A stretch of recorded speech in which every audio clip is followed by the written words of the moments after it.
Good afternoon, everybody. Welcome, welcome. It is an exciting day to be here, although the Rangers did not have a good night last night. So if you see the bags under my eyes, you understand why. Let me just first of all say it's great to be here at Hunter. It's great to be in this, what I was just advised is an historic building. And I'm just going to put you on the spot for a second. Introduce yourself and a 30-second little piece of history about this building. So I'm Howard Holden, I'm the director of the house. This is the home that FDR and Eleanor lived in for 25 years, leading up to the presidency. And 3 floors up served as a transition headquarters. The entire transition headquarters, just a little den half the size of this room, where nothing less than an entire new deal was created between November 1932 and the end of February 1933. Infrastructure, social security, banking reform, all conceived here. Nothing less than saving the country. So, We love it. to you, Carlos. Thank you so much, and thank you to the team here. We have big shoes to fill being in this room. So welcome to our first meeting of the 2024 New York City Charter Review Commission. For those of you that don't know me, I'm Carlos Shasura. I'm honored to chair this commission. I'm thrilled to be serving on my 3rd commission, which is crazy how time flies, and honored to be asked to chair this esteemed group of commissioners who are seated with me. I'm joined by Dr. Hazel Dukes, Ken Nye, Kyle Bragg, Reverend Herbert Daughtry, Ruben Diaz Jr., Lorraine Grillo, Stephanie McGraw, Max Rose, Jackie Rowe Adams, Bishop Gerald Seabrooks, and Rabbi Chaim Steinmetz. I mentioned all of the commissioners, even if they're not here, just so that folks know who they are. I will introduce each of them shortly and give them an opportunity to say a few words once we do a little business. So Mayor Adams created the Charter Review Commission on May 21st, and we as a commission, as I've been on the last 2, are tasked with reviewing the city charter, which is obviously the governing entity, the governing document for New York City, and proposing amendments to the charters for voters to consider at the general election on November 5th. Somebody came up to me a few days ago and said, what is a charter commission? What does it mean? You know, when you go vote and there's questions, sometimes it's because a charter commission puts questions on the ballot. So we're going to spend much of the next few weeks soliciting comments from the public and our partners in government in an effort to produce changes to the charter that will improve the lives of all working class New Yorkers, of everyone who is in New York City. We will hold public hearings in each borough, all 5 boroughs, to ensure that all New Yorkers who want to be heard will have an opportunity to come and talk, testify, listen, and learn about what's happening. Mayor Adams has specifically asked that the commission examine public safety and fiscal responsibility measures in the course of reviewing the charter. Those are 2 things that I think are important. Obviously, New Yorkers want to be safe, and New Yorkers expect economic opportunity and fiscal responsibility. But they are just 2 things. There are many things that will come up, I'm sure, once we put it out to New Yorkers and start hearing their voices. In tandem to our public meetings, the commission will hold forums with experts in various fields to examine potential charter revisions more closely in relation to these important subjects. And it'll be exciting because, as we've done in the past, and it's something that I've always felt was important, you go into the boroughs and we do a morning meeting, we'll do an evening meeting, so that everyone has an opportunity to get to a meeting and to be heard. So before we proceed any further, I'm going to ask that the commissioners consider 3 resolutions that will ensure the efficient functioning of the commission as we begin the important work. I would add that all commission meetings are public. And even at an organizational meeting like this, it is done in public so that folks can be here and observe and know what's happening. So the first resolution, number 1, appoints the Honorable Diane Savino as Executive Director of the Commission and Ed Kiernan as General Counsel. Diane spent almost 20 years representing communities of Staten Island and Brooklyn as a New York State Senator, where she passed numerous laws that benefit working New Yorkers. Diane previously served as Vice President of SSEU Local 371 and is a senior advisor to the mayor. Ed, who is sitting to my left, joins the commission from the Office of Chief Counsel to the Mayor, where he is senior counsel. He previously worked for the Department of Buildings, the Department of Juvenile Justice, and the City Council. This resolution grants Diane the authority to maintain a staff and work with other city agencies and elected officials across New York City to help achieve the goals of the commission. Resolutions 2 grants Dr. Hazel Dukes the authority of chair if I am unable to continue in this position, and she will serve as the vice chair. Although, knowing Dr. Hazel Dukes, we all report to you, Dr. Dukes, as it should always be. And Resolution 3 is required by the New York State Open Meetings Law to allow our commissioners to participate in meetings by video conference if they are unable to attend a meeting in person. So we will consider the 3 resolutions jointly, and I move that the Charter Revision Commission adopt resolutions 1, 2, and 3 as presented today. Do a second from a commissioner? Second. Seconded by Dr. Dukes. Okay, all in favor? Any opposed? Aye. Sorry. Any abstentions? Okay, the resolutions are passed. Thank you. Okay, so I am now going to take an opportunity to introduce our commissioners and allow them to say a couple of words because they are an incredible group of New Yorkers. And I'll start with myself. I think I know many of you in this room. I currently serve as the president of the New York Building Congress, have worked in government as chief of staff to Brooklyn Borough President Marty Markowitz, and served as president of the Brooklyn Chamber of Commerce.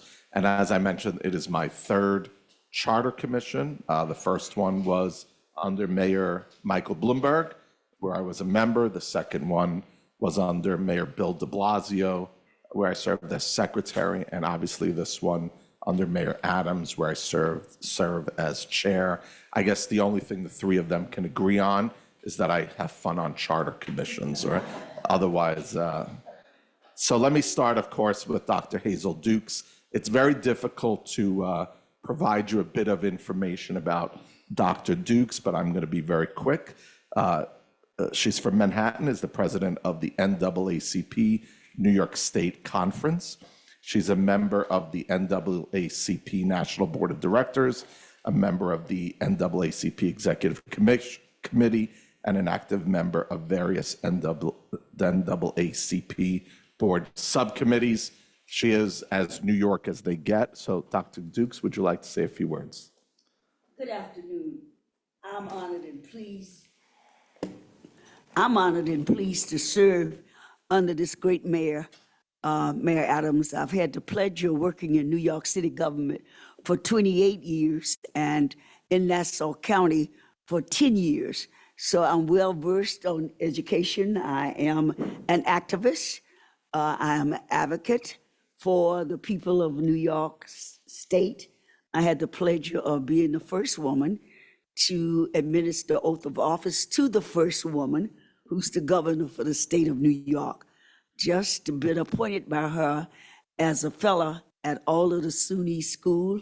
I will be honored in the next 2 weeks to find the first student, the Hazel Dukes Fellow of SUNY universities across the state. And I come with a love for the people of New York State. I come with a love of being open and honest in discussions And I think with the array of people that is assembled here, we will do that. And we will get the truth to our communities that we're here for good government. Thank you. I think we all agree we are here for good government. Ken Nye, who will serve as Secretary of Staten Island, is a retired NYPD detective, well-respected law enforcement professional with more than 20 years' experience protecting public safety in New York City. He has an extensive background in high-risk global financial crimes, undercover narcotics investigations, counter-terrorist financing, and cyber environments. Welcome aboard, Mr. Secretary. Thank you, Chair Cesora. Good afternoon, everybody. My name is Ken Nye, and as the chair had said, I'm a former NYPD detective, serving the city for 32 years. I'm a lifelong New Yorker, and I was honored to serve in this charter revision to bring forth the transparency that I think, as the chair had said, brings forth good government. And I would like to serve in the capacity to help in any way to bring forth transparency and good government to New Yorkers. Thank you. Kyle Bragg, who actually we served together on the last Charter Commission, so it's good to have a former colleague back on this one. Kyle is from Queens and has served 4 decades at SEIU Local 32BJ, where he retired as president after serving in that position since 2019. He serves on as a trustee of several 32BJ funds and as chair of the union's Social and Economic Justice Committee. He's a member of the executive board of the National African American Caucus of SEIU and serves on the International Union's first Racial Justice Task Force. Kyle, welcome. Thank you, Chair. He said almost everything that I wanted to say. It's just an honor and a privilege to be here with such a esteemed group of New Yorkers serving the city. As he said, I grew up in New York. I was born in Brooklyn and raised in Queens. I love this city more than I can express in words. And it's this commission, I think, its responsibility is my second time around to make sure that this city government works for all New Yorkers. And so I'm privileged to be here, and thank you. Thank you, Kyle. Reverend Herbert Daughtry Sr. is on his way of Brooklyn, is a civil rights activist who hails from a family that has produced 5 generations of church leaders. He serves as the national presiding minister of the House of the Lord Churches, headquartered in Brooklyn. With more than 60 years of involvement in church and community service, Reverend Daughtry Sr. has earned the title of the People's Pastor. Ruben Diaz Jr., we know where he's from, of course, the Bronx, represented his hometown and the people of the Bronx for more than 2 decades, serving in the state legislature for 7 terms and as Bronx Borough President for 3 terms. During his career in public service, Ruben Diaz Jr. championed a new Bronx agenda based on economic development, housing, education, and public safety. And I would add that he understood, as borough president, that cheering on the people of the Bronx was a critical and important voice. So, Ruben. Thank you. Good afternoon, everyone. It's a pleasure to be here. Greetings from the Boogie Down Bronx. I am a recovering politician. And life after politics, you always, at least for me, you want to find purpose and you want to find meaning in whatever it is that you do. The fact is that being born and raised in New York City, being born and raised in the Bronx, is something that I wear with a badge of honor. And to be able to have been named by our mayor with this auspicious group, a diverse group, being a Puerto Rican Latino from the Bronx is not lost on me. And there's a large community out there that feels, unfortunately, that New York City is still not working for them. And I hope, and I'm optimistic, provided this venue, that we embody the spirit of the New Deal. That just like Roosevelt, that whatever comes out of this commission is something that's going to better the lives of all New Yorkers, especially those that feel like no one is speaking out for them. I look forward to serving with each and every single one of you. And I also hope to have a little bit of fun while we're here. Thank you. A little bit of fun is always good. Lorraine Grillo of Manhattan began her public service career as a community relations specialist at the New York City School Construction Authority before serving several senior roles in the authority before being appointed as CEO and president in 2014.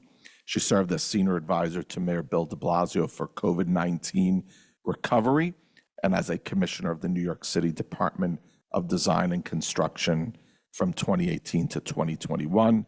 She most recently served as first deputy mayor to Mayor Eric Adams. Stephanie McGraw of Manhattan is the founder and CEO of We All Really Matter, WARM, a domestic violence organization founded in 2010 out of her own vicious cycle of abuse. Through her journey, Ms. McGraw yearned to see service providers working through an inclusive, culturally competent lens.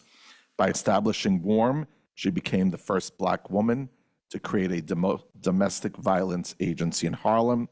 The organization now operates citywide and has expanded to provide economic empowerment services in Ghana and throughout Africa. Yeah.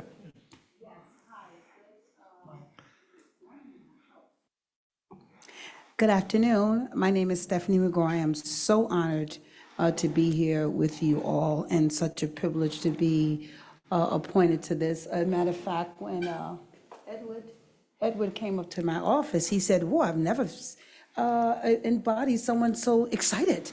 Because I was excited. I have a whole team there with video, and it's just that serious for me, you know. As a Black woman here, I grew up in the city, raised in the city, grew up in housing projects, grew up in poverty, grew up in lack of education. I didn't get my GET till I was 50 years old. So what I'm here to do, to stand here to represent this city, people that are from backgrounds that don't get an opportunity to have their voice heard, that don't get an opportunity to sit at a table and talk about the real issues that are happening in the city. We are, all of us, that bridge over troubled water. And we will be here as a united front to make sure that we speak for our people and present the most environment of safety, because safety is important to us. You know, we deal with very critical issues here, women being violated and murdered every day here in this city. So I'm honored to be here, to be a voice on this very important committee for the voiceless in our city. So I'm grateful, I'm thankful, and I'm honored to be here. Thank you so very much. And I honor and I love my city. I love my people. I love every nationality. We are one. There's no difference, but we live in a society that wants to separate us. So as we sit here on this panel and on this amazing committee, we will be representing all of you, because all of you are all of us. Thank you. That was amazing. Thank you, Commissioner. Max Rose of Staten Island is a former congressman from New York's 11th District. He proudly represented Staten Island and South Brooklyn in the U.S. House of Representatives from 2019 through 2020. Max was commissioned to the U.S. Army in 2010 as an infantry officer and still serves in the U.S. Army Reserve as a major. And Max, if it's okay, I'm going to give a shout out to your 2-week-old little bundle and say congratulations. Congratulations. That's, Carla, that's very kind of you, and it's an honor to serve on this commission. I certainly, considering those seated before you all, I certainly don't think I'm worthy, but very honored to be here. My wife and I adopted a baby girl 2 weeks ago. Her name is Ashton Fox Rose. Beautiful. With a name like that, she better be something, man. That's this commission is about her. I'm a 4th-generation New Yorker, and by God, she'll be a fifth-generation lifelong New Yorker, and it's all of our collective responsibilities to make sure that this city remains and grows even stronger and ever more equitable for all the Ashtons of the world. So thank you again. Thank you, Max. Well said. Jackie Rowe Adams of Manhattan worked tirelessly with youth and seniors as a music specialist with the New York Department of Parks and Recreation from 1996 until her retirement in late 2021. After losing 2 sons to gun violence, Ms. Rowe Adams co-founded Harlem Mothers Stop Another Violent End, an organization instituted to end the dreaded scourge of violence in the Harlem community. She has received numerous awards and citations for her social activism, and her efforts have inspired love and respect from all who have had the opportunity to meet her, and I would add admiration from many as well. She is a lifelong resident of Harlem. Welcome. Thank you so very much. And I am so glad to hear you say, I have gained so much respect for our mayor.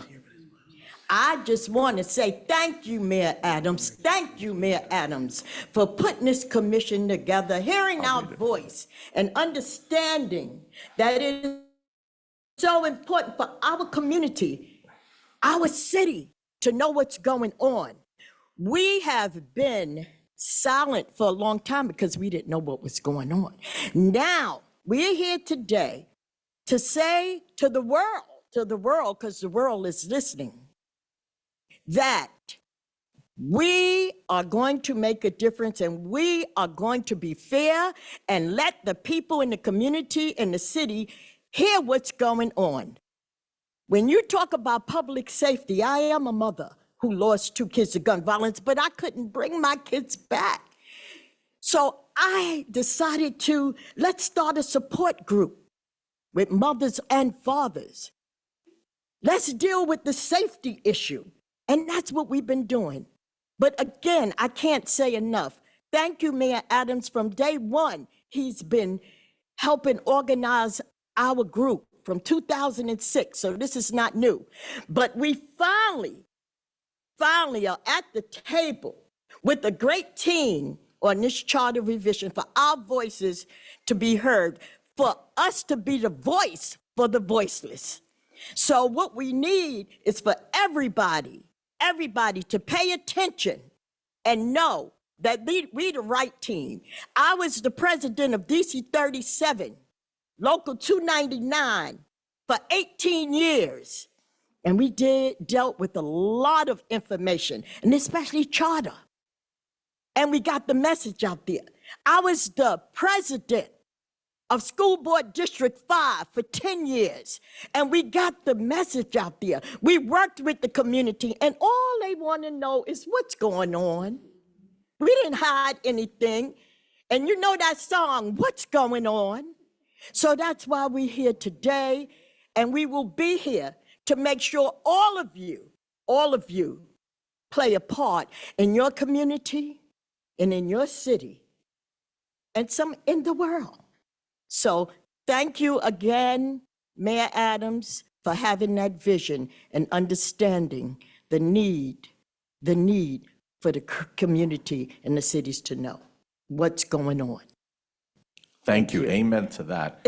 I have to say, when I hear DC 37, I get very excited. I know there are lots of union folks, but my late mother was a DC 37 retiree. And as a single parent, I can tell you, union benefits saved her life and were able to get us through a lot of tough times. So amen to DC 37. Bishop Gerald Seabrooks of Queens is the pastor of the Rehoboth Cathedral, a purpose-driven ministry located in the heart of Bedford-Stuyvesant, Brooklyn.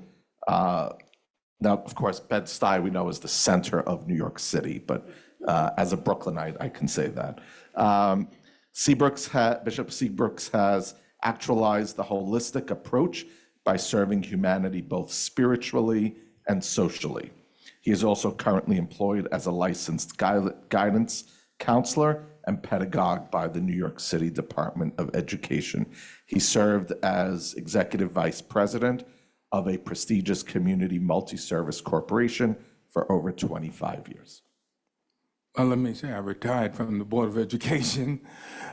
First, thank you, Chairman. Let me say I've worked very closely with Mayor Dinkins.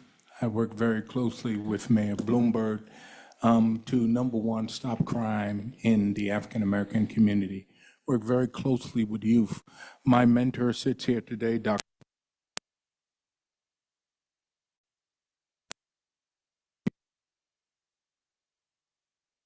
for formulating this commission, because I believe it starts with us. And I'm asking you to do something today on the first day of this commission. Will you begin to do a kind deed every single day to some New Yorker to let them know we are great people because we have love one to another? So I want to see safety, but I want to see our city change back to the city it once was when we learned how to communicate with each other, even if we had differences. So thank Mayor Adam for putting this commission together. Thank you, Commissioner. Rabbi Chaim Steinmetz of Manhattan is the senior rabbi of Congregation Kehala Jashuram, I hope I said that right, in New York. A much sought after speaker and teacher with over 3 decades of experience, Rabbi Steinmetz has mastered the art of presenting the timeless wisdom of ancient texts in a contemporary way. Rabbi? Thank you, Mr. Chairman. It is such an honor to serve our city. It is such an honor to serve our mayor, and above all, it is such an honor to serve with all of these amazing commissioners. I am probably the latecomer to this city. I grew up in the suburbs. I spent a good chunk of my life living in Israel and in Canada. I came to New York City a little over 8 years ago, and I fell in love. And there is so much to love in our city. And I think that I'm not the only one who does that. When I walk around the city, I hear every language from everywhere in the world. And it's not just tourists. People love New York City. People want to live in New York City. Now, here's the thing about love. You can't take love for granted. You need to work at it. And if we want this city to be the place that we love, it has to be a city that serves each and every one of its citizens. It has to be a city which is not just a bunch of individuals following their own agendas, but has to be a city that brings people together. We need to preserve that beautiful mosaic of New York. We need to make this a place where everyone feels safe, where everyone feels secure, and everyone feels heard. It is really an honor to be a part of this commission. Thank you, Commissioner. Christopher B. Lynch is a lifelong public servant. For the last decade, he has worked as a substitute teacher with the New York City Department of Education. Previously, he served over 20 years with the New York City Department of Corrections Health Management Division, retiring as a captain. Welcome. Good afternoon, everyone. I'm honored to be a part of this panel here this afternoon. As my colleague said on the other end, when I looked at the bios of all the other commissioners that were here, and I'm like, okay, so what am I going to bring to the table? So what I hope to bring to the table is also to be the voice for the voiceless. As I often see when I hear politicians talk about my constituents, but no one spoke to me. So no one got my opinion. No one received my opinion. So I want to be the voice on this commission, to be the voice for the voiceless. Children is my love, and I want to be able to represent those young ones for their future and represent the city. Thank you. Thank you, Commissioner. Reverend Daughtry, before you came in the room, I spoke of you We'd love for you to say a few words before we move on with our program. And what an honor it is to be sitting here today with such an illustrious body, so dedicated, some of whom I know, have been knowing for a few years, many years. Bishop Seabrook, my sparring partner back there, you know, Brother Diaz, and many others. Let me apologize, first of all. I'm late. It wasn't my fault. Seriously, I got in an Uber and I ended up in Queens, you know, and so I had to call and get directions. And so that's why I'm late. Believe me, I know it just sounds a little funny, but believe me, I'm just honored to be here. Been in New York a long time, only about 80 years. And I think Bishop Seabrook, you used to be my teacher, right?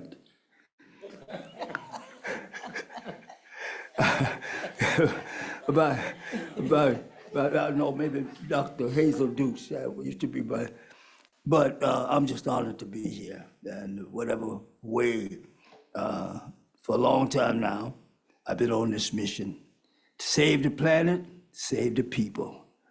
That's our challenge. And however we can do that, that's a lifetime goal and an exciting one at that. Been knowing the mayor obviously for a long time, when he was quite young. And sometimes he gives me credit for having encouraged him to join the police, become a police officer, and demonstrate what policing should be about. And so I'm just honored to be here. Thank you. Thank you, Reverend. And by the way, I have to say, when you hear the stories and you hear our commissioners speak, first of all, the excitement from everyone is very clear. And I've learned on charter commissions, there will be times it can get very dry and it can get very technical. And the excitement of wanting to not only hear from New Yorkers, but to listen to them and maybe learn a thing or two from New Yorkers is really something to look forward to. The second thing is diversity. And you know, the diversity is clear from who's sitting at these two tables. But the diversity of life experiences that we just heard is incredible. It is just fascinating. Who's been here a few years, who's been here a long time. You know, my own story is kind of fun, and I have to say it, because my parents came here on their honeymoon in 1967, and every year said, oh yeah, we're gonna go back to Italy, we're gonna go back to Italy, obviously never left. So every New Yorker's got some story, every New Yorker has some passion for why we love this city. And I think New Yorkers, we've learned whether you've been here 6 months or 6 decades, you become a New Yorker, that's it for you. So I'm even more excited now to serve as chair, hearing all of these life stories. And I can tell you, I know that I am personally going to learn a lot from all of you on this commission. So thank you. So let's get to a couple of presentations. So integrity and transparency are very critical on a charter commission. So to that end, we will be posting all commission documents, transcripts, and hearing videos right on our website, nyc.gov/charter. I'll repeat that again, nyc.gov/charter. And we are pleased to have Alex Kipp of the New York City Conflicts of Interest Board as the first person to address us as a commission. Ethics and integrity are the heart of the actions of this commission, and we thank Alex for being here to remind us of our obligations and charter as charter revision commissioners. Alex, welcome. Thanks very much. Where would you like me to be? Up here? Sure. At the front. Okay. Tiny little handout.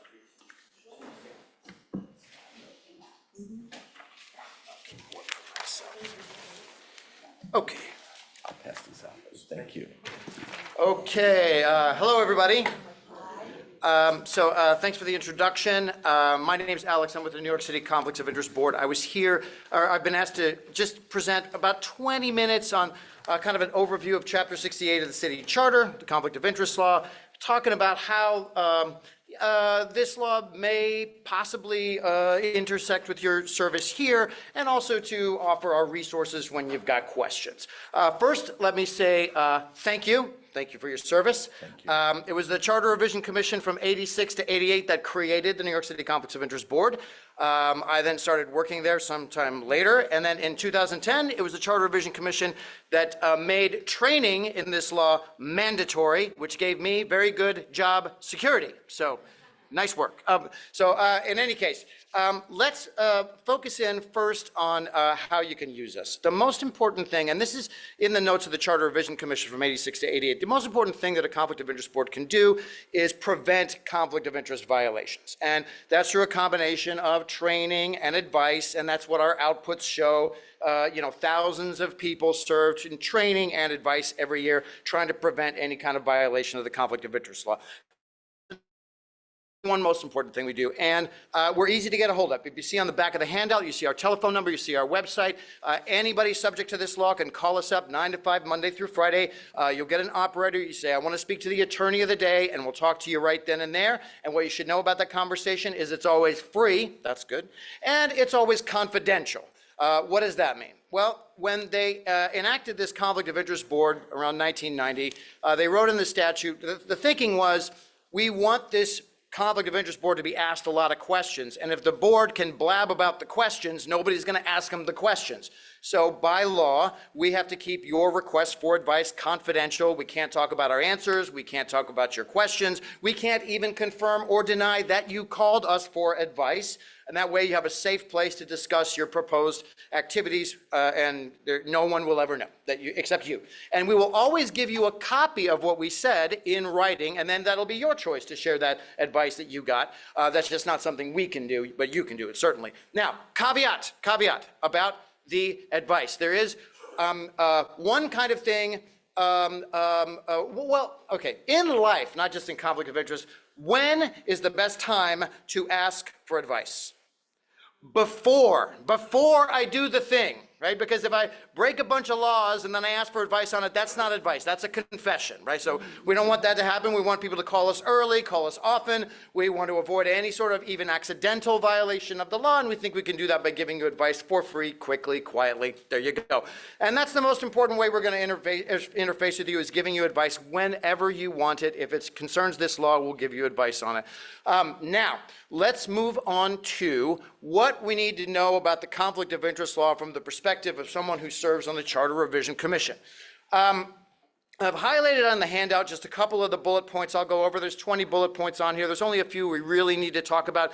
The biggest thing to understand about this law is that everything sort of hangs on the concept of misuse of position.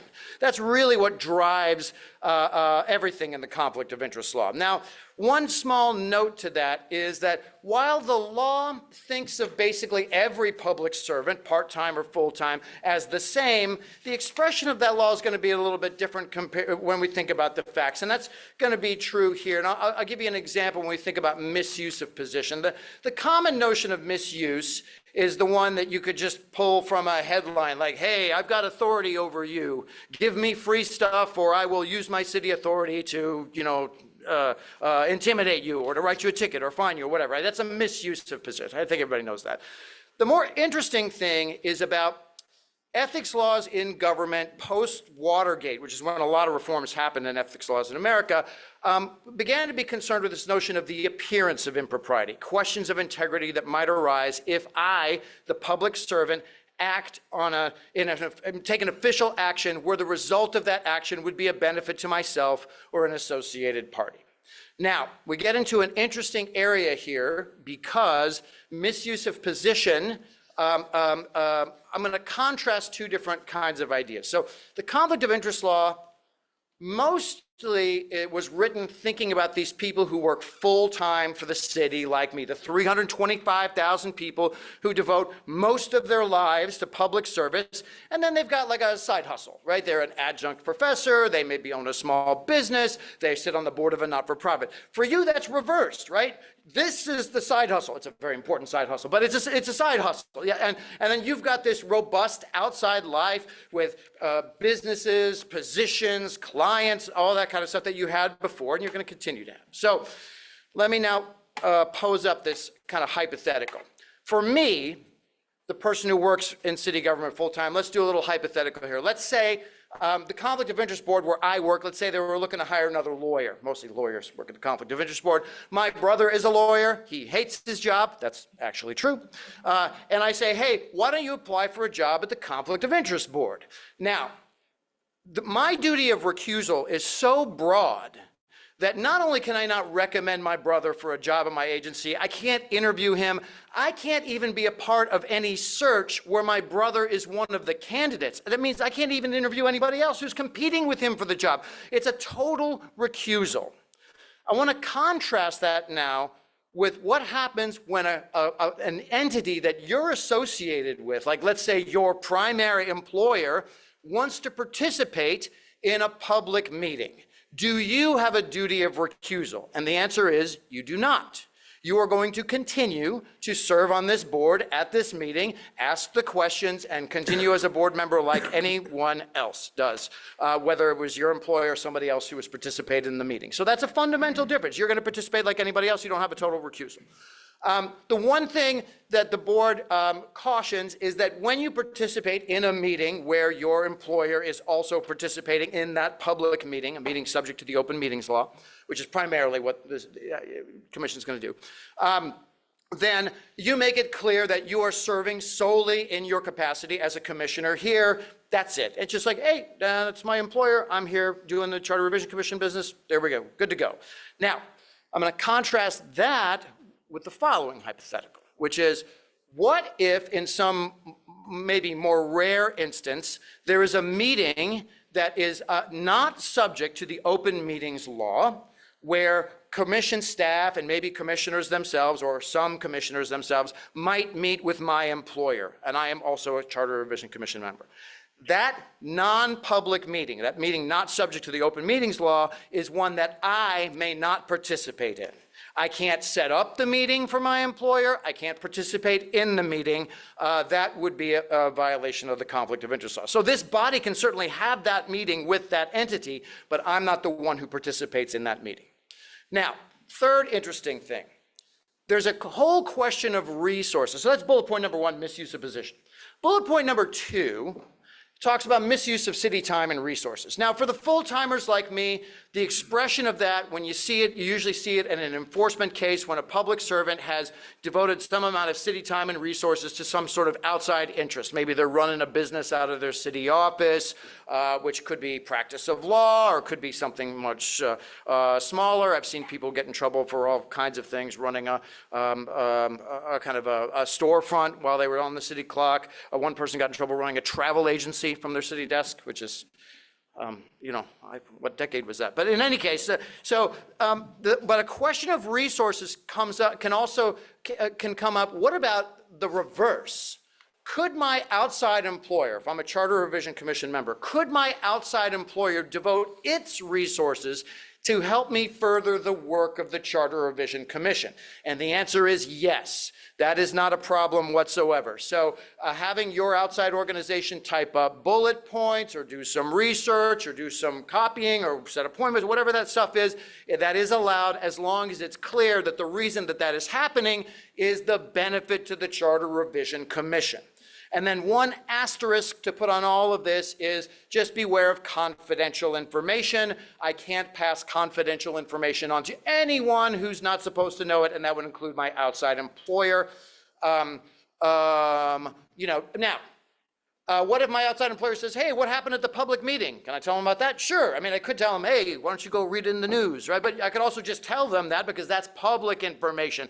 But confidential information, I'm not allowed to share with anyone. Okay, so that brings us through the sort of boutique of misuse of position. That's probably the most important thing to talk about. I now want to switch over to just a couple of other things that are sort of minor keys in this conversation, but in my short time with you, and it's this. Okay, very quickly. Number one, for forever, since we've had a conflict of interest law, there's been a very bright line rule that says that I, the public servant, am prohibited from entering into a financial relationship with anybody above me or below me in the chain of command. Okay, so that means, remember that the Charter Revision Commission staff are considered your subordinates, and therefore you can't enter into a financial relationship. And I think most of us who have bosses, we feel like that's a pretty good thing, right? My boss can't hit me up for a loan, my boss can't lend money to me, my boss cannot move into my apartment, that's very good, I think, right? And these are all things, it's kind of protection from, superiors putting a thumb on me somewhere to try to squeeze a financial benefit. Now, let me but it really is a kind of total ban. So let me put it, and we should remember this, even things that are non-financial but might generate obligations to someone could be interpreted as financial. Here's an example. Let's say I'm an attorney and there's someone a staffer in my office. So I'm the commissioner, that person's a staffer, and that person wants help with a will, or they want help with a real estate closing. I can't be their attorney even for free. The attorney-client relationship, the board has made clear, is close enough to a financial relationship because the obligations generated, that's not allowed. So even those things, that kind of relationship for free would be problematic. Okay, number two, thinking about subordinates. Let's move on to politics. It is a violation for me, the superior, to even ask any subordinate to participate in the political process in terms of any kind of activity that is electioneering activity. So I can't ask a staffer how to vote. I can't ask him to go to a rally. I can't ask him for funds. I can't ask him. Why? Because it's hard to say no to the boss. Like, hey, how would you like to volunteer for this campaign? Might be a hard no, hard to say no to the boss on that. So it's not allowed. Now, here's one place that I think everybody probably knows this, but just to refresh you, members of boards and commissions are deemed to have what we call substantial policy discretion. And there is one additional thought, or rather notion, in the conflict of interest law, it's in the statute, about it's about fundraising for local races. And basically the restriction is for those of us with substantial policy discretion, we're not allowed to ask anyone in the world to donate money to a candidacy for a local office. So anybody running for mayor, council, borough president, comptroller, public advocate, I can donate my own money, whatever, within the campaign finance limits, but I can't ask. So let's say I got a buddy who lives in China now. I haven't seen him in 20 years. I can't call him and ask him to donate to that campaign of that person who's running for mayor currently. I mean, hypothetically, right? Any person running for mayor, comptroller, whatever. Now, the other thing I can't do is I can't ask anybody in the world for any money, to donate any money to any current city elected official who's running for any office. And with term limits, you see that a bit, right? So, for example, kind of down where I live, my congressional rep for a long time was Major Owens. Major Owens retired, and Yvette Clark, you might remember, was a sitting city council member. She ran for that seat. We couldn't have we could donate our own money, but we couldn't have asked other people to donate their money to her campaign. She didn't need it, she won anyway, but that's the example. And then the last of this trio of political restrictions is those of us with substantial policy discretion are also prohibited from holding high-level political party positions, like county executive kind of positions. And if you've got questions about that, what is on the list, what's off the list, call us, get some advice. We'll let you know. But I won't go into all of the details with that. And then last thing, because I want to make this short, and it's about gifts. Those of you who have had some experience with city service, you probably know that there's a gifts rule out there. in city government, when you work for city government, the conflict of interest law says, I don't take a valuable gift from somebody doing business or seeking to do business with the city. Valuable means something worth $50 or more. I don't know about you. I worked for the city for 23 years. I'd never been offered $50 worth of anything. It never happened. But some people do get offers of things. And basically, and a lot of you have worked at agencies where the level is zero. NYPD, 0 gifts, right? It says in the admin guide. Corrections also says don't take any gifts from anybody. DOB as well, absolutely. So some agencies have an even stricter rule. Now, one interesting question, though, is, and I bring it back to the fact that you live a robust outside life that is your full-time life, is you've got relationships, you've got relatives. Some of you even have friends, right? We remember friendships before city government, yes? And it may be, so now we have to ask this question. I sit on the Charter Revision Commission. This person wants to give me a gift that they always were giving me for my birthday. What do I say to them? Like, we're no longer friends now? You're dead to me? Or, you know, what is the answer there? And the answer there is, if it's clear that the only reason that a person is giving me this gift is because of this outside pre-existing relationship, and they would have given me the gift anyway, then it's probably okay to accept it. Now, where the antennae should go up is, let's say someone I don't know wants to give me something solely because I'm a member of this commission, then you got to say no. And then here's the hard one. Let's say I've got an old friend who's always given me stuff, but now he has some matter directly before this Charter Revision Commission, and he wants to give me the same thing he's always given me. Call us for legal advice. There is a history of interpretation of that law. Let's see where your situation lines up with the facts. Best case scenario is we got you the advice, we put it in writing, you can accept the gift, and then you're good to go. Or there may be cause for circumspection where maybe you don't want to accept it in that very rare instance. But let's talk about it and figure what the answer is. The last thing, I promise, is this. In 2010, the City Council passed a law that for the first time put a restriction on giving gifts to public servants. There had never been that before. And it's only a very specific kind of giver, which is a lobbyist, a person who is required to register with the city clerk's office as a lobbyist, is prohibited from giving any public servant anything. There's a de minimis exception for tchotchkes, calendars, pens, stuff like that, but basically it's zero. It's zero. So if I am a lobbyist, I'm not allowed to give any public servant anything.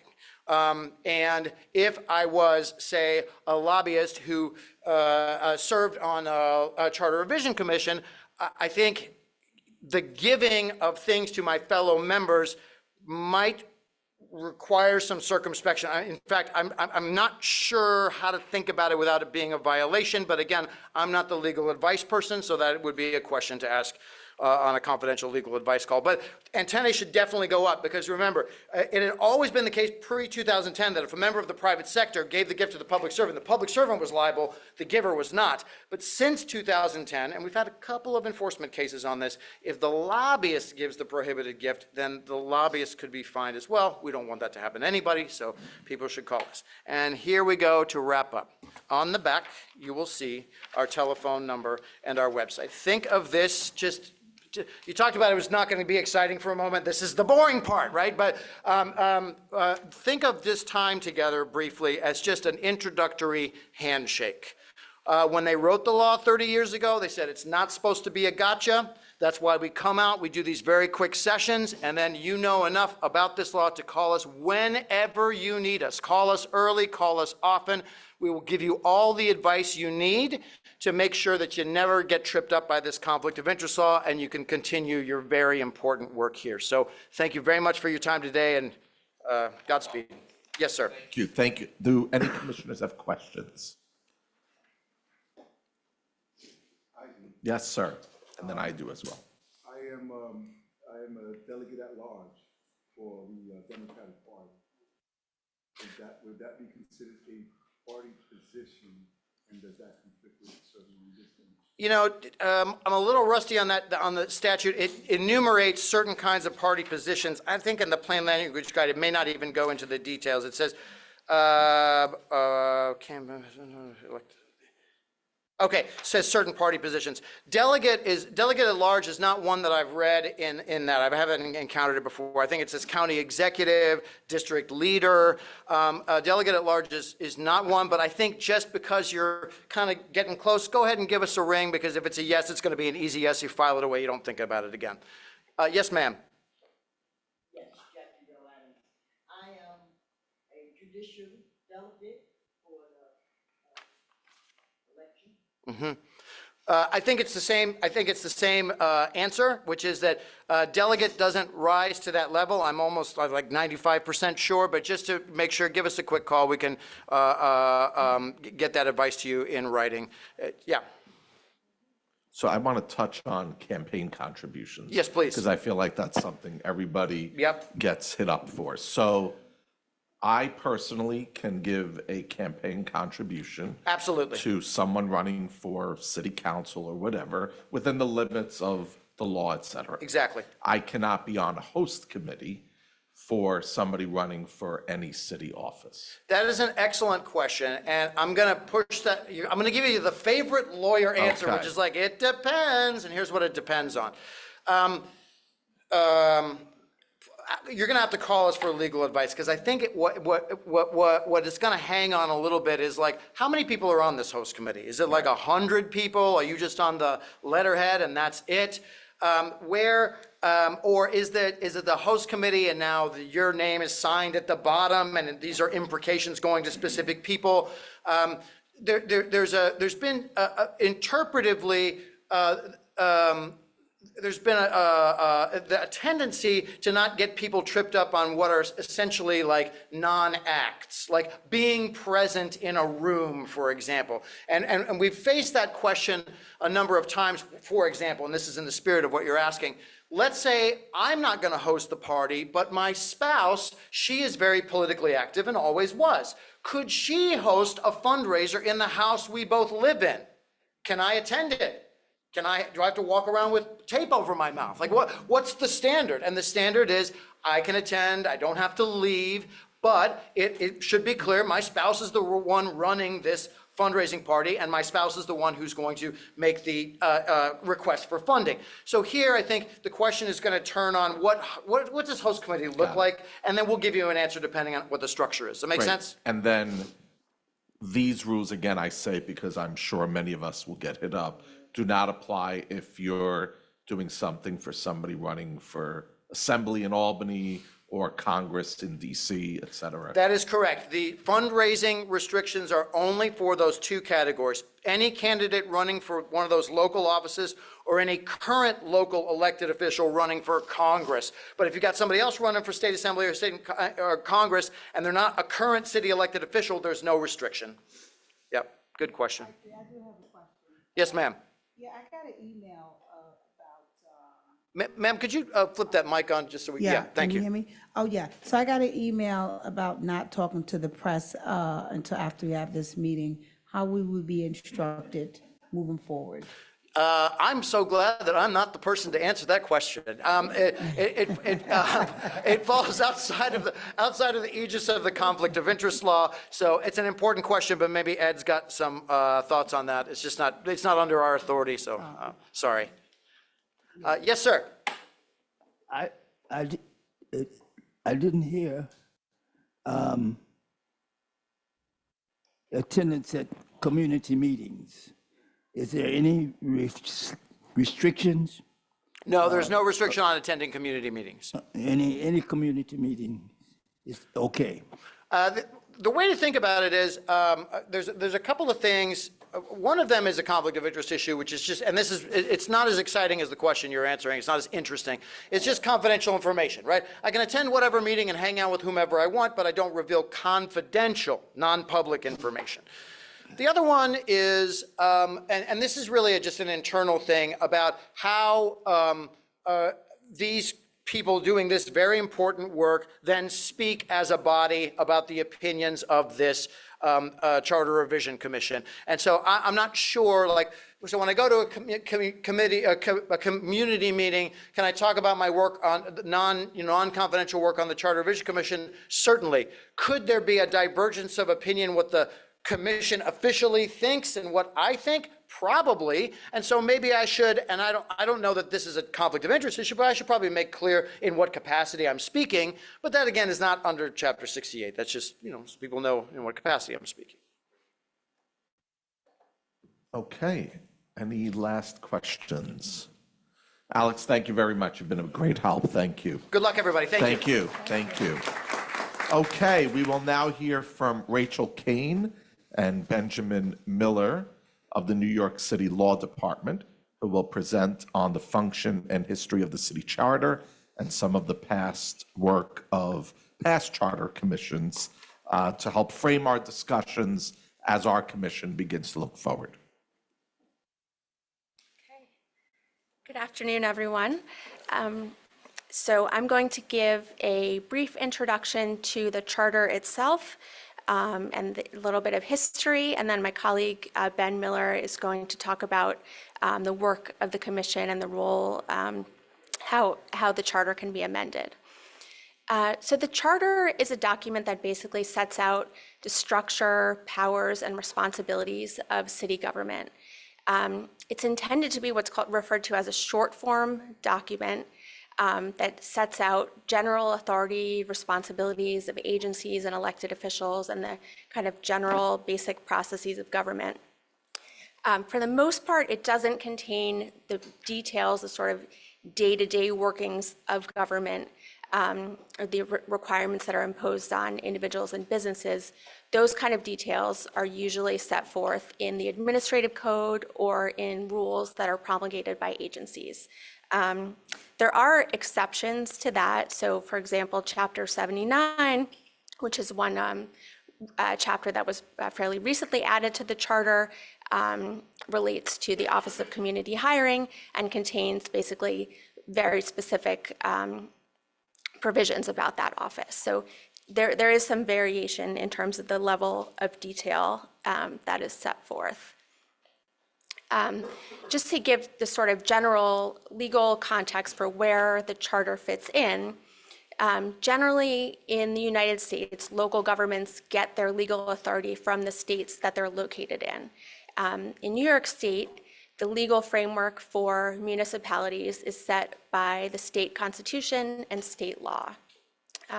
There are a few primary laws that define local authority: the municipal home rule law, the general city law, and the general municipal law. The municipal home rule law in particular is one that you'll be hearing about later in the presentation, that governs the charter amendment process and gives municipalities broad authority to determine their own structure and sets forth the process for doing so. So a little bit of history. The concept of charters is quite old and dates back to colonial times. But the first charter for New York City, as we think of it now, was adopted in 1897.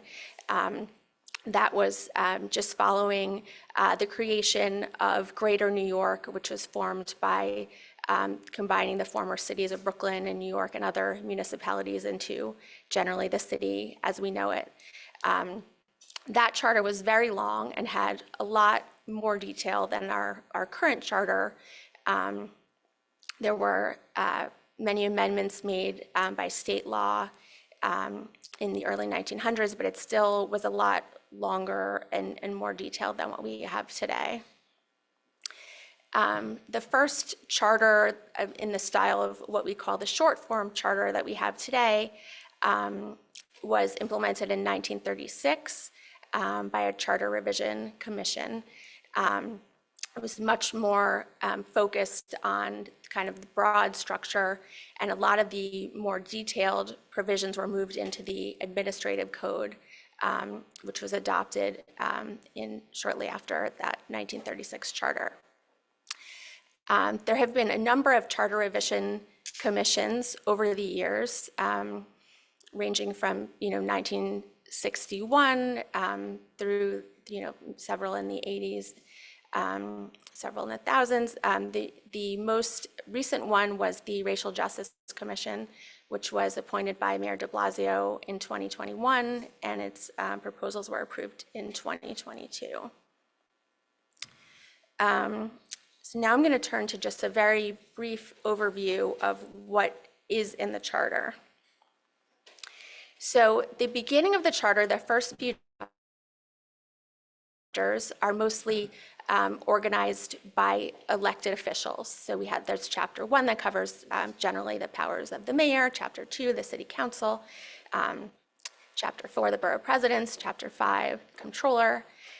These chapters generally explain how the official is elected, what term they serve in office, what their powers and duties are, how they can be removed from office or succeeded if they're not able to serve, and what kind of staff or deputies they can hire or appoint to help them fulfill that office.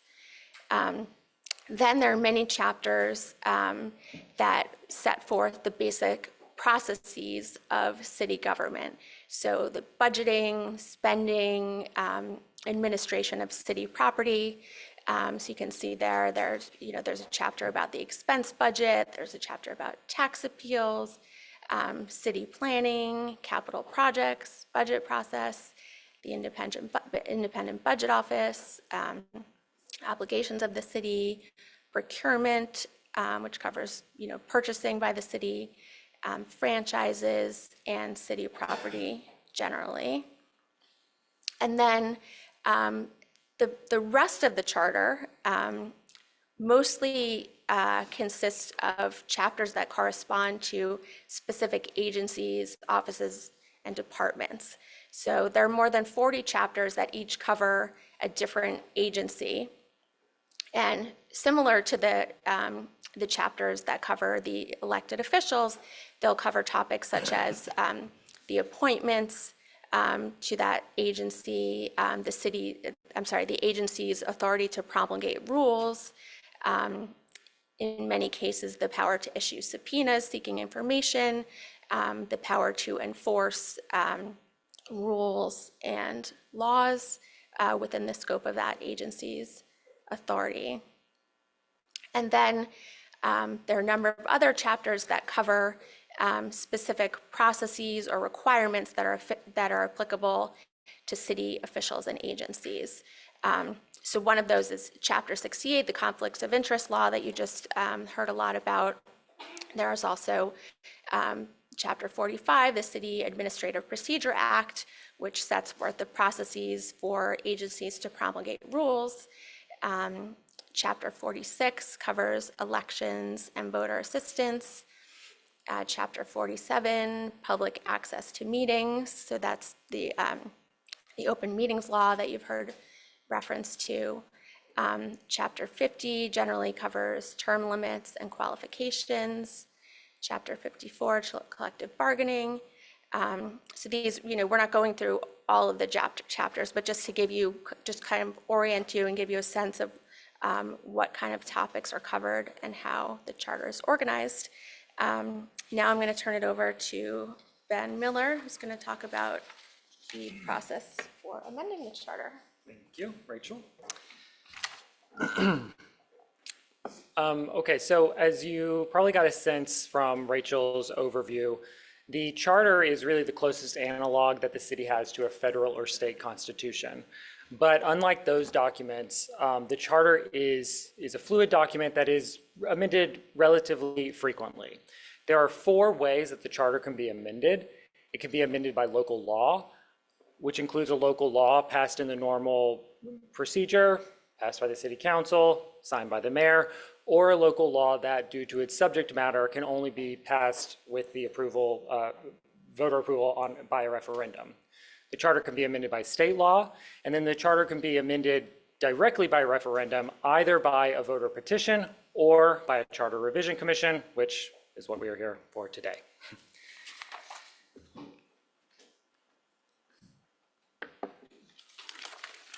A charter revision commission is established pursuant to Municipal Home Rule Law, Section 36. That's a state law.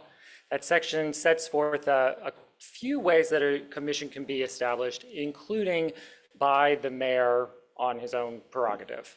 A commission established by the mayor must consist of at least 9 members and no more than 15 members.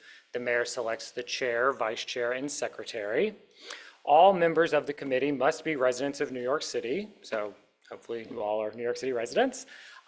In contrast to some other appointed positions that are public offices, there is no prohibition under the Municipal Home Rule Law against serving in another public office or public employment.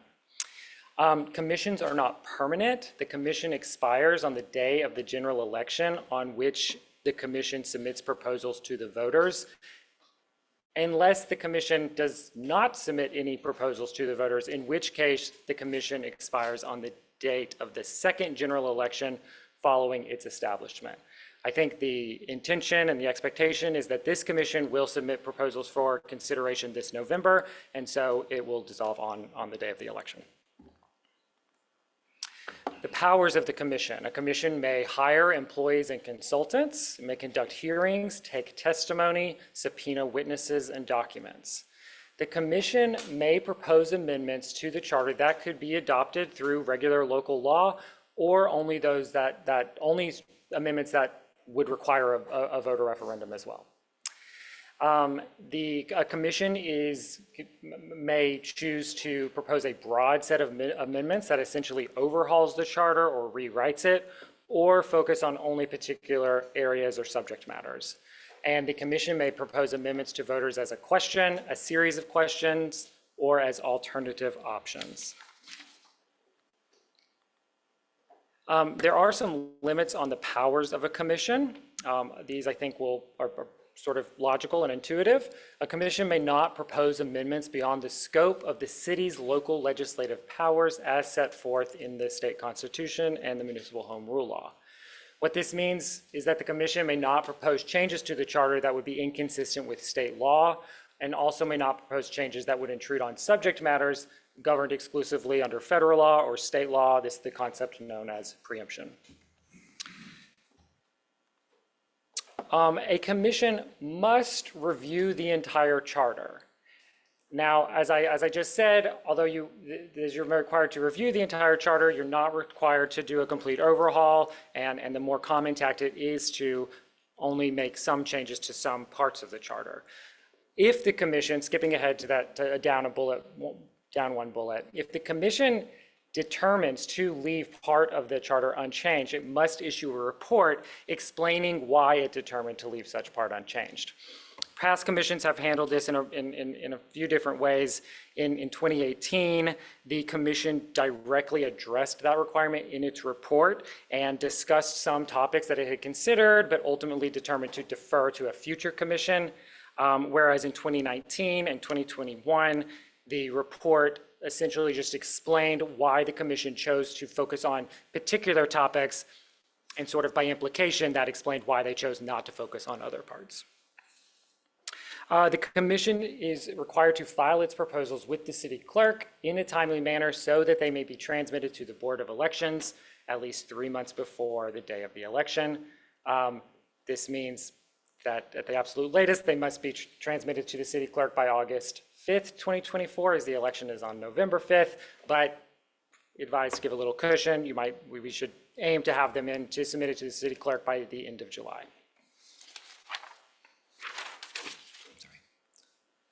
Just quickly to discuss a few notable recent commissions to wrap up. The 1989 commission, this was the last commission, I think, that was a complete overhaul of the charter. That commission followed the U.S. Supreme Court decision in Board of Estimate v. Morris, which found that the Board of Estimate and its voting structure was unconstitutional because it violated the principle of one person, one vote, because it gave equal voting power to all the borough presidents. The Board of Estimate had an important role in almost every major city process, and so that required that all those processes be rethought, and the powers of the Board of Estimate divvied out to the other actors in city government. In 2010, there was a commission. The important change there was they restored the 2-term limit for elected officials that had been extended to a 3-term limit only in 2008 via regular local law without a referendum. And in 2019, there were a number of important changes. One big change was the implementing ranked choice voting for city elections. Another notable change that may be of interest is that in 2019, the appointment of the Corporation Council was made subject to the City Council's advice and consent. As Rachel mentioned, the last commission was the Racial Justice Commission. This was in 2021. It was charged with examining the charter to identify barriers to power, access, and opportunity related to race, and to put forward proposals aimed at removing those barriers and advancing racial equity. As a result of proposals from the 2022 commission, the Office of Racial Equity was established, and also there was a requirement implemented for citywide and agency racial equity plans every 2 years. That concludes our discussion of the charter and the Charter Revision Commission. We're happy to take any questions. Great, thank you very much. I remember a few of those charter commissions, especially 2010, which was quite fascinating. Any questions from the commissioners? Okay, well, if any come up, we're Appreciate it. Thank you very much, and to both of you, appreciate your thorough. Okay, I'm going to ask Diane Savino, our Executive Director, to say a few words. It will be just a few words. First, on behalf of Mayor Adams, I'm very honored to have been asked to be in this position, and I want to thank the members of the commission for giving me their vote and their confidence to help put this together. As Alex said, this is Ben said, this is a short sprint. We have to complete the work of this commission in a very quick period of time in order to be ready to present our final report by the end of July, no later than August 5th. It is going to be a rapid movement, so I'm happy to hear that all of you are enthusiastic. I'm happy to hear that you're excited. I hope you're as excited at the end of this process as you are today. But the one thing I am very proud of is I've spent 34 years now in city and state government, starting first at, working for the city of New York, then later for a DC 37 local, onto the state senate and back to the city of New York. Finding people who are dedicated to public service is hard. Finding people who do it for a living is hard enough, but finding people who are willing to volunteer their time to reform the way city government operates, to make our city better, is incredibly empowering. And so I'm so proud to be part of this process to help this commission achieve its work. And I'm happy to have my general counsel sitting next to me, Ed Kieran. In the back is the chief of staff, Robert Cataldo. There will be other people who are joining this to help us get to where we need to be to meet the deadline, so that we will have opportunities before the voters after we have heard from the voters themselves. So that's what this commission is about, and I'm just so happy to be part of it. Thank you. Thank you, Diane. And I also want to echo a thanks to the staff. It's a lot of work. It's a lot of writing. It's a lot of research. It's a lot of meetings. So I thank you in advance for keeping you busy, at least for the next few weeks of your life. So just a couple of closing remarks. First of all, again, thank you. I thank the folks who are here that came out to our organizational meeting. We will have a lot of meetings coming up. The staff will be working to finalize dates for our upcoming public hearings. As I mentioned, I am committed to a meeting in every borough, one in the morning, one in the evening. I think it's important to give people the opportunity. Meeting dates will be posted on the Charter Revision Commission website at www.nyc.gov/charter, and will be shared with the media. We will be putting everything out there, all the meeting notices, everything will go on this website. And if, before I close and ask for a motion to adjourn, do any commissioners want to add anything before we close the meeting? I'm always concerned about morning meetings. Our seniors are available, but sometimes the voices of mothers and fathers and the young Gen X, what is it? Millennials, or whatever the title is, right. Most of them are going back to work or working at home. So I really want us to think about morning meetings. Evening meetings is tough too for people, but I think we give a more opening to people to say evenings more than mornings. Yeah, we agree, and that's why we're going to do both, just so that there's an opportunity for everyone's voice to be heard.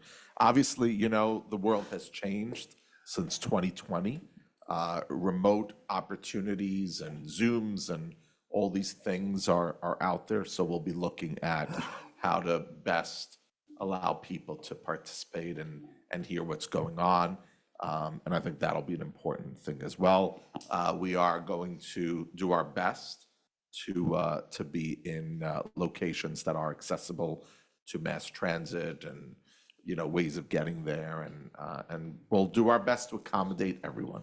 Yes, ma'am. Yeah, I have a question. So how is the community going to get the information about attending these very important meetings? Because that's an issue with, you know, Yeah, in so the area good, we're in. good question. I know we have many members of the press here. I'm sure they're going to be posting it and tweeting about it and whatever access there is.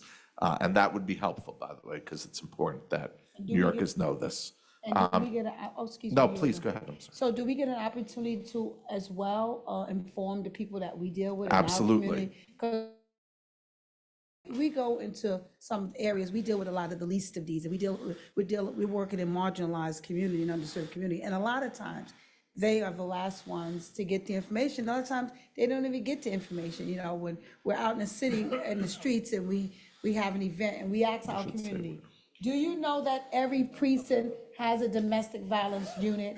And no one knows that in our community. So that is my concern. How can we work? Because I didn't just agree to take this job. I am serious about what I'm doing here because I see it every day from where I come from. So how does that work? Great. So we're putting together the list of dates.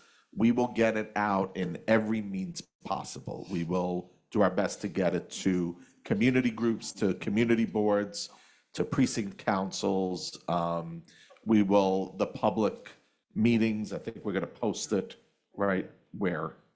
I mean, it'll be on our website, it'll be. But where do we, by law, we have to post it somewhere. Right. Oh, in Surrogate's Court, it'll be posted, it'll be. Here, Ed, if you can. Yeah, go ahead.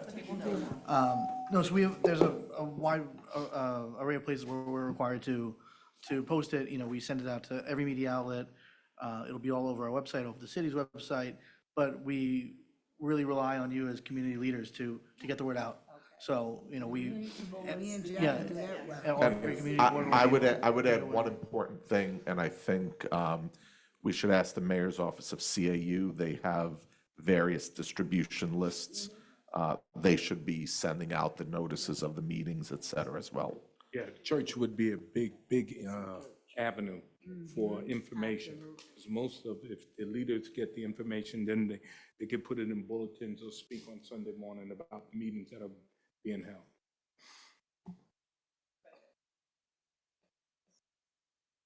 Any other questions or comments from the commission members? Okay, hearing none, then without, yes, ma'am. Oh, you're going to make a motion. All right, motion to adjourn today, to close today's meeting. Do I have a second? Any discussion on the motion? All in favor? Aye. Any opposed? Any abstentions? All right, we will see you all very soon. Have a great day, everybody.